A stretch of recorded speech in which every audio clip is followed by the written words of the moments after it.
À Malte, le gouvernement donc a décidé que les étrangers non européens pourront obtenir la nationalité du pays, c'est-à-dire maltaise, en échange d'une somme coquette de 650 000 €. Moyennant quoi, vous auriez un passeport. Alors, est-ce que c'est uniquement pour faire de l'argent, cette affaire-là? François Baudonnet est là pour nous répondre. Bonjour François. Oui, bonjour William. Eh bien, effectivement, c'est uniquement une affaire de gros sous.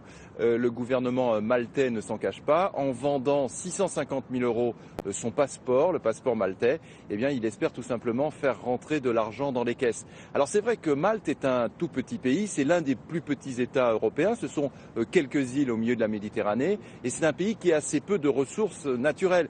Mais il n'empêche, en faisant ça, le problème, William, eh bien, c'est qu'il ouvre tout l'espace Schengen, eh bien, à ces personnes qui vont acheter ce passeport maltais. Et ici, à Bruxelles, vous vous en doutez, eh bien, ça grince des dents. Regardez le reportage que nous avons réalisé avec Jean-Philippe Majeski et Bertrand Catrice.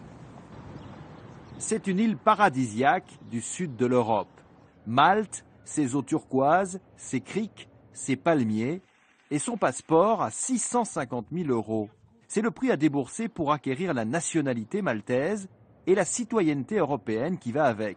La seule condition, être riche. Une initiative qui fait grincer des dents à Bruxelles. Je pense que c'est un scandale parce qu'on ne peut pas acheter la citoyenneté européenne de telle façon. En tout cas pas en payant des sommes pareilles.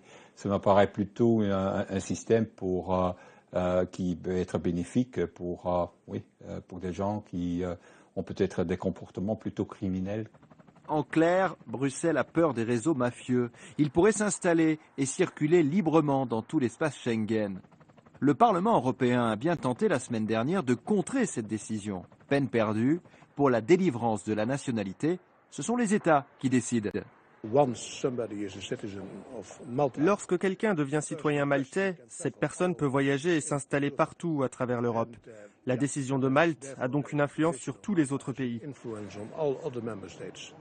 Qu'importe la tourmente européenne, La Valette mettra bien en vente dès le 1er février prochain 1800 passeports. Une opération juteuse, elle pourrait rapporter à l'État maltais pas moins d'1 milliard d'euros. Ce que disent les officiels de Bruxelles, c'est que n'importe quel mafieux, au fond, pourra avoir un passeport européen sans résider en Europe pour autant, quoi. Est-ce qu'il y a d'autres pays comme ça en Europe qui vendent, puisqu'il s'agit bien de ça, la naturalisation ?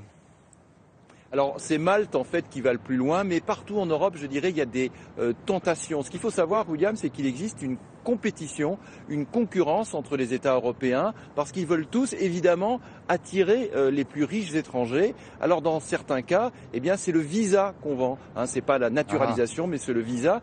On dit aux étrangers, écoutez, si vous investissez chez nous, eh bien, on va vous donner ce visa. C'est le cas, par exemple, du Portugal, de l'Espagne, de la Belgique ou encore de l'Autriche. Et vous voyez, ce sont donc des grands pays. Alors, comment faire pour empêcher ces dérives? Eh bien, il faut une harmonisation des critères de naturalisation en Europe. Mais ça, vous savez, William, c'est un peu comme l'harmonisation de la fiscalité. On en parle depuis longtemps, mais c'est pas pour demain. Non, c'est ça. C'est nos petits-enfants qui verront ça. Merci beaucoup. François, à plus tard.